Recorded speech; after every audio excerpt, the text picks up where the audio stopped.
Hello, everyone, and welcome again to another Teacher Joseph podcast.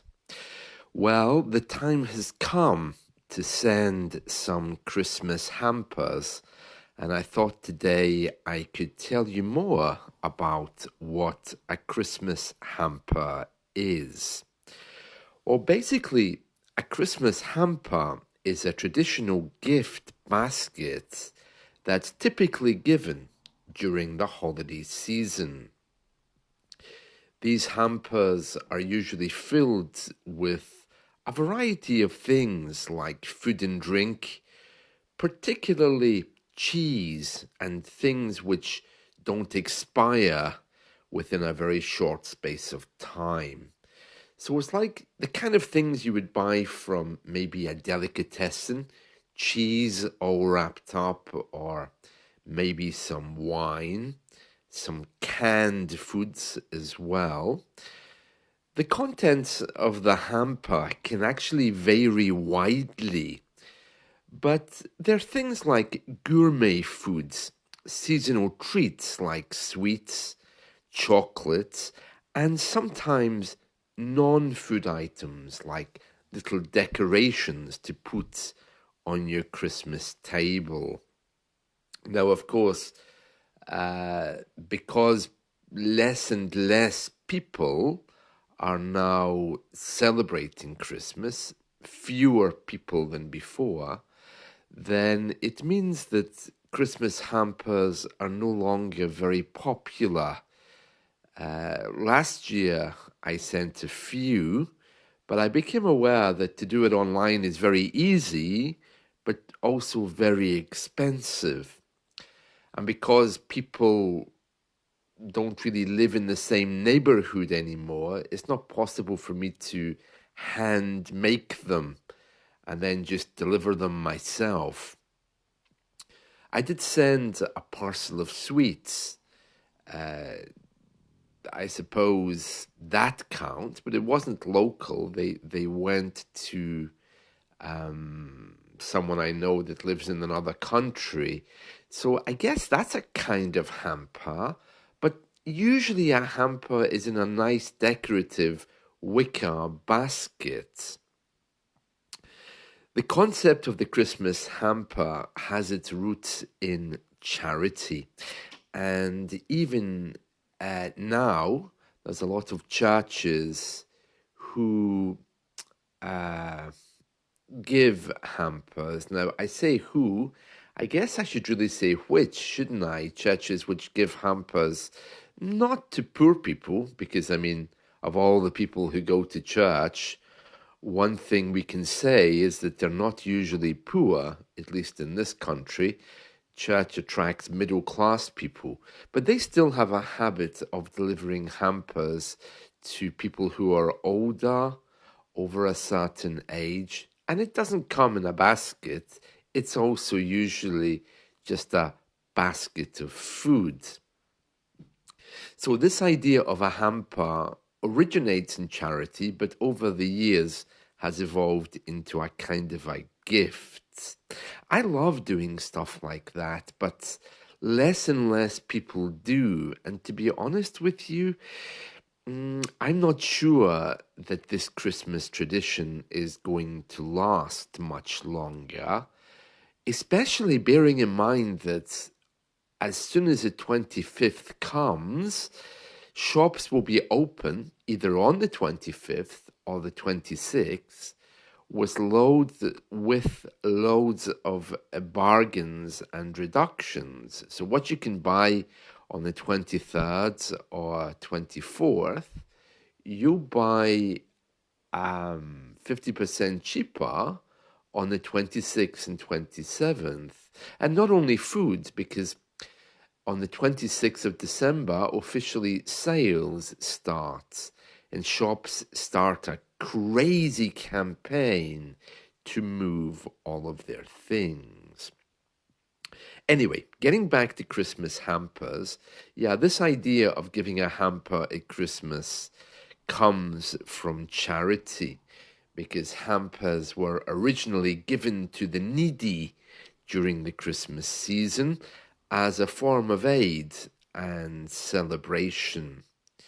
They're commonly exchanged between friends, family members, and sometimes companies send hampers to their favorite customers.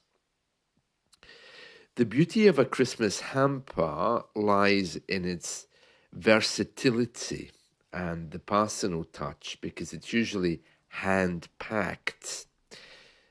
Finding a wicker basket to actually pack the hamper is a little bit difficult in itself. Some people do actually have these baskets, because when you go on a picnic in the summertime, that's also usually packed into a wicker basket, and they're still referred to as hampers, a picnic hamper. So clearly this word is all about the baskets. Now, what's interesting about those baskets is at Easter time, they can be converted into Easter baskets, especially the smaller ones. And that's a second use for your wicker baskets. The word hamper itself has an interesting history, especially in the context of Christmas hamper. It's really important that I tell you that there's a verb which is also called to hamper, which has a different meaning because the etymology is different, where the word came from. So the actual word hamper as a noun apparently came from an old French word, which somehow or other meant a drinking vessel. And over time, that word evolved into a case for carrying goblets or drinking vessels. And then over time, it just became a basket for carrying everything. I think the French word was hanap. For French people listening, sorry for my poor French. Yeah, and then the other word, to hamper, came from a very different place. That's a really old English word, and it means to hinder, obstruct, or impede, such as, oh, the bad weather is hampering me from going out, for example. The bad weather hampered our travel plans. And yeah, that's a really old English word, which means to stop or to impede.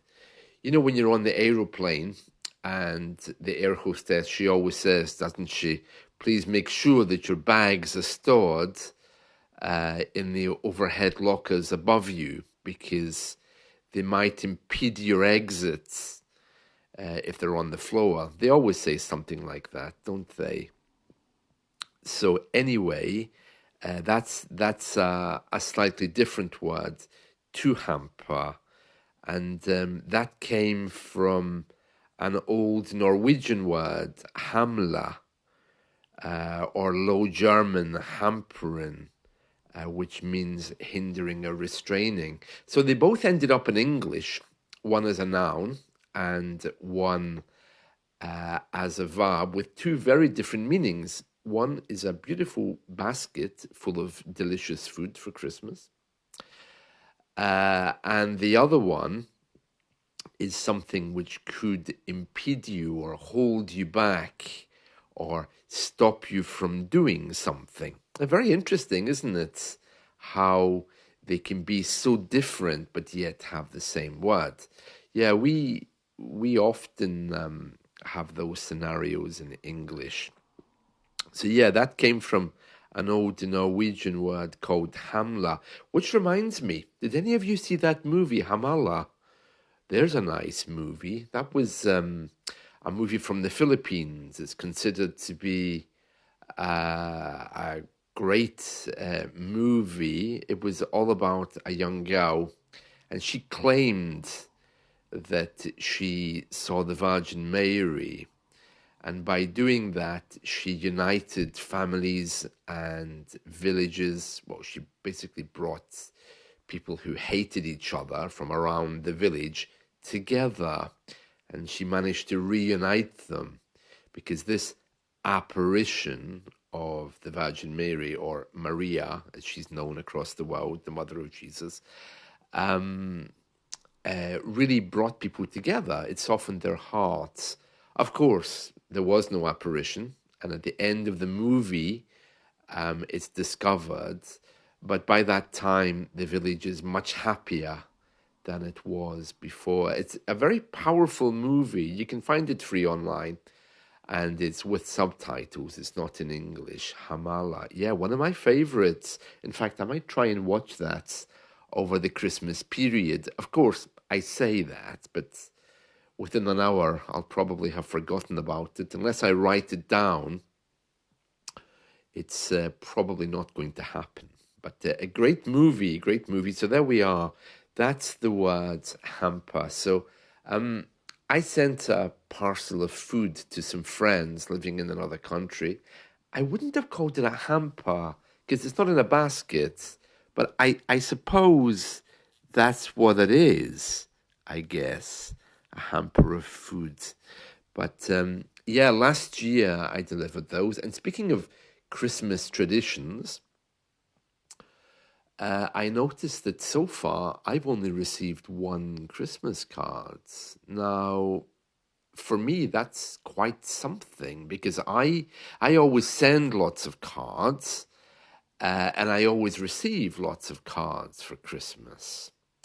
But I haven't had any yet.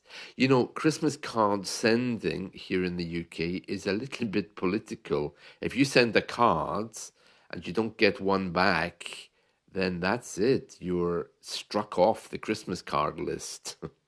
And that can be a sign that perhaps the category is changing. You're no longer assigned as a friend. You may now be known as an acquaintance, which is someone who isn't quite a friend, but someone that you know. I have a little book, and every year I send Christmas cards, and if I don't receive one back, it's marked in my book. And then if I don't receive a Christmas card for 2 years, then the person is removed from my Christmas card list. Yeah, it's a habit that's dying anyway. I think very few people send cards now, partly because of the price of postage. I mean, it's over £1, I think, now to send a simple card. But still, it's a lovely habit. It lets people know that you're thinking about them, even if you're not close to them. And, well, a lovely habit, but if they don't send one back, they'll be removed from my list. So I sent about 10 this year. So I'm still waiting for cards to come in. Yeah, so I'll be disappointed if I don't get any because I like to sit them next to my Christmas tree. So I'll wait and see what happens. Yeah, Christmas is definitely here. And another thing which happened, which isn't really funny, but it made me kind of smile, is that one of the local doctors, we call them GP practices, or the doctor's surgery, or the doctor's clinic, they sent out Christmas cards this year, and the Christmas card was supposed to say Merry Christmas and have a little health report inside it. I'm not sure it was even a card. I think it was just a letter to wish people happy Christmas. But anyway, there was some mix-up and many people received letters to say they had cancer. Now, there's nothing funny about that, but the actual confusion and mix-up sounded quite amusing, and it caused a lot of offense, but after that it caused a lot of laughter. But it's quite frightening that they can do that, isn't it? quite scary, I think. Anyway, other things, well, the Christmas sales are coming. They'll be starting on the 26th. Everything will be reduced, so I'm hoping to pick up a few bargains, at least with food, if nothing else, because the expiration date of the food, the best before date, that'll be coming. So they'll be wanting to shift their food to make room for the new stock, and then almost immediately they'll begin to sell Easter eggs for the next big celebration coming up in February or March. There we are. So that's the history of the word hamper. I hope you've enjoyed this. Stay safe. It's getting a little bit colder now. The bookmakers, that's where you go to gamble, are now placing bets as to whether we will get a white Christmas. The bookmaker is where you go to gamble. The people who gamble in it are the ones who place the bets. So the question is, will we have a white Christmas? Nobody knows, but there is a storm coming. So we are braced for that. That just means prepared. Brace yourself. Again, on the aeroplane, I'm sure you've had the emergency warning that if you hear the words brace, brace, you should assume the brace position. So we are braced for a storm coming. That's the other news. All right. So have a lovely day. See you all soon. Take care. Bye.